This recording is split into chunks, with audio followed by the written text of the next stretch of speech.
Welcome to the Anime Podcast channel. My name is Benji, and today we're coming off of a One Piece break from last week, and we're going to be discussing chapter 1048, a very emotional chapter. And this chapter alone kind of gives a little bit more context on the tragic death of Oden, and also the downfall of the once prosperous land of Wano. And it really just takes a look further at how much the people of Wano and this country have been suffering from that fateful day 20 years ago. Hence, why this chapter is called 20 Years. But not only that, but it also has shown how diabolical Kaido and Orochi are. I mean, these are some top tier bitch ass niggas. But devoid of all of the action that has been happening in previous chapters, we do get one very exciting thing that comes out of this chapter, and I think you guys know what I'm talking about. A long-awaited pack has been served to the people. You feel me? But before we begin, go ahead and like, comment, and subscribe to the channel. Me and my friends Taj, Nick, and Phil make weekly podcast episodes on all of your favorite anime and manga series. And if you haven't already, go ahead and join the Geek Giant Discord, and trust me, you're holding out if you haven't already joined. It's one of the best Discord servers in the world, and that's no hyperbole. I'm dead ass. But no more wasting your time. Let's begin. So we start off the chapter with a continuation of the cover page story that we were getting from last chapter. Now, if you guys do remember, not last chapter, but the chapter before, we saw two mysterious figures have landed in Whole Cake Island. And this chapter itself kind of confirms that those two individuals were, well, they weren't the Blackbeard Pirates. It was Ichiji and Reiju. Anyways, but the fact of the matter is, Reiju and Ichiji, it seems like they've come back in order to save their siblings, Yanji and Niji. Now, we don't see Judge, and I was partially right. I did say that Ichiji was going to make an appearance coming back in order to save his brothers. But this makes it really possible, but the Blackbeard Pirates don't necessarily have their sights set on going ahead and invading Whole Cake Island. But I do think it's in their cards at some point in time. I think for right now, the Blackbeard Pirates are setting their sights on Elbaf, the land of Elbaf, which would probably be the next arc of One Piece. But from last chapter, we leave off from Luffy about to kill thousands of people. Just kidding. It seems like he's trying to, basically make a fist directly going towards Kaido, but it is in the direction of Onigashima, so, if he does end up, punching Kaido, then, Kaido will go through. Anyways, I digress. But we begin where we left off, and Kaido actually says this. Very well. I'll take this one head on. You heard, Straw Hat. This country's hero burned to death 20 years ago.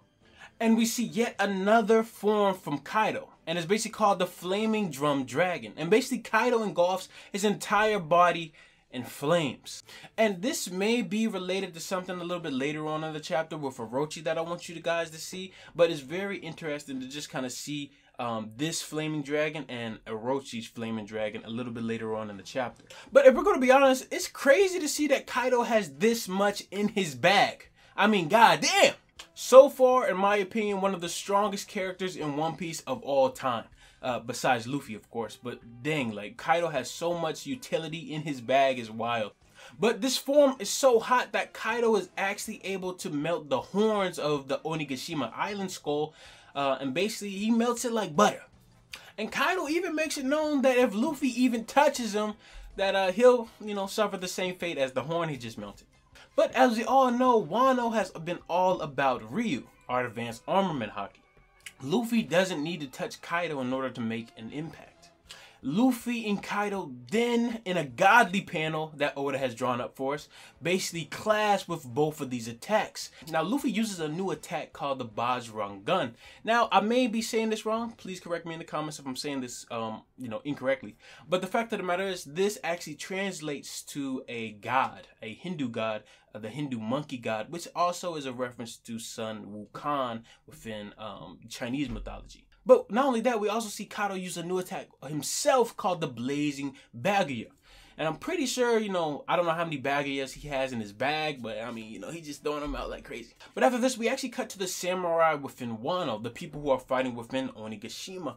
And all of them are cheering for Kaido's defeat and Luffy to prevail as the victor. And we briefly cut to Usopp, who has dropped Kiku and Kinemon, which is, you know, I don't know how you could, you know, mess up this assignment, Usopp. Come on, dog. But after this, we begin a flashback of what happened exactly 20 years ago. And like I said, we really, I feel like it's kind of been beaten down within our heads of what happened 20 years ago. But we don't, there's certain additives or certain details that we haven't really gotten context for until now. So basically, the way I'm going to kind of break this down, I'm not going to really divulge too much into the flashback, but I do want to kind of give the new developments and my thoughts on those new developments as well. For one, the execution of Odin, Orochi made it a point to go ahead and pursue the Scabbards to make sure there was no opposition later on, which Orochi has been very paranoid about from the last 20 years.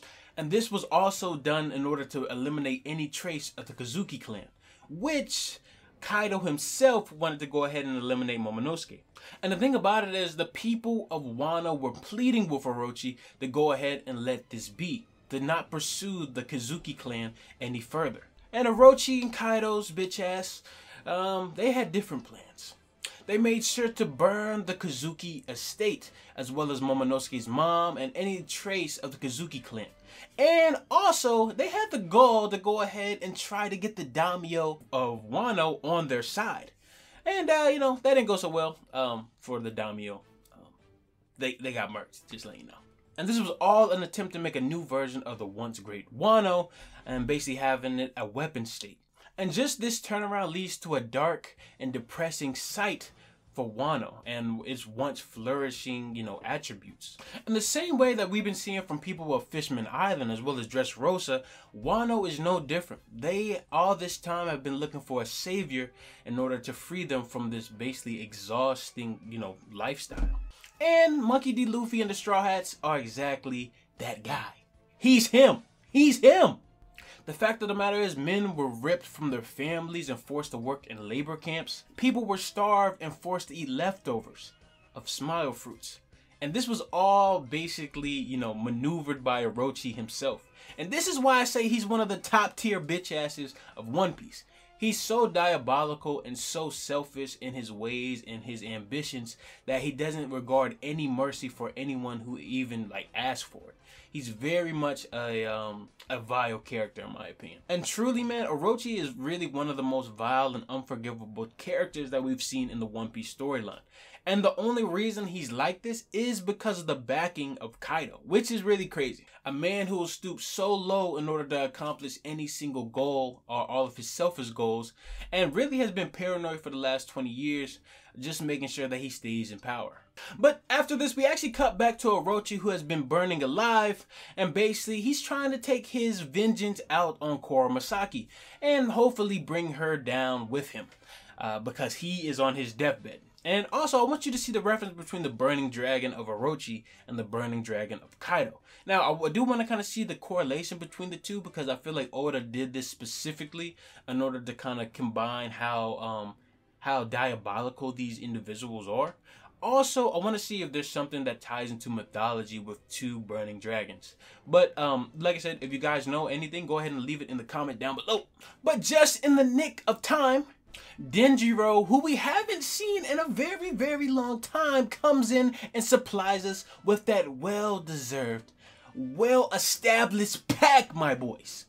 We got that Orochi pack this chapter. Or at least I hope, you know, because I know sometimes Oda likes to bring this nigga back, bro. Hey, Oda, keep this man dead, please, please. And basically, Denjiro comes in, slices this man's head off like a grapefruit, Demon Slayer style. And basically, to end the chapter, we actually see a couple of the lanterns, or the messages within the lanterns that basically signify the end of the festival for the people of Wano. And a couple of them say this: "Please make Orochi disappear," is one of them. And then we see a side panel of Denjiro actually fulfilling this deed. But also we see this. We see an additional lantern that also states, "Free us from this hell." And then we see a huge class, which very much may be showing context that this may be the final interaction or the final class between Luffy and Kaido. and we see this huge, humongous class of Conqueror's Haki being displayed between both Kaido and Luffy, and we end the chapter there. And no break next week, I don't think. But this chapter really arises so many different questions. Like I said, I do want to see that reference between the two fire dragons, Orochi being on flames as well as Kaido being on flames. I want to tie it back to some mythology, hopefully. But like I said, if you guys have any kind of opinions, go ahead and leave it down in the comments down below. But also, what do you guys think? It seems like these last couple of parts, it seems like this is going to be a win for the Straw Hats. Like the raid will actually succeed. Now, in addition, I do also want to say this. I've said this multiple times. Oda has said that Luffy won't beat Kaido from just a simple strong punch. Now, this could also indicate the opposite, that the raid could honestly fail because Kaido has something else in his bag. He has so much in his bag. But what do you guys think of this chapter, chapter 1048? I know it wasn't action-packed as much as the other chapters, but I did like to see the 20 years flashback of what exactly happened. You know, how much detriment that Kaido and Orochi have done to the country of Wano. How prosperous it was to what they basically belittled it to. It's very, very, very a telling story, and it's kind of sad. But at the end of the day, I think this is the story that Oda is really trying to get across. That this is the liberation that we've been searching for within the people of Wano, and Luffy's the one to bring it to these guys. But with that being said, go ahead and like, comment, and subscribe to the channel. My name is Benji, and I'll see you guys in the next one. Peace.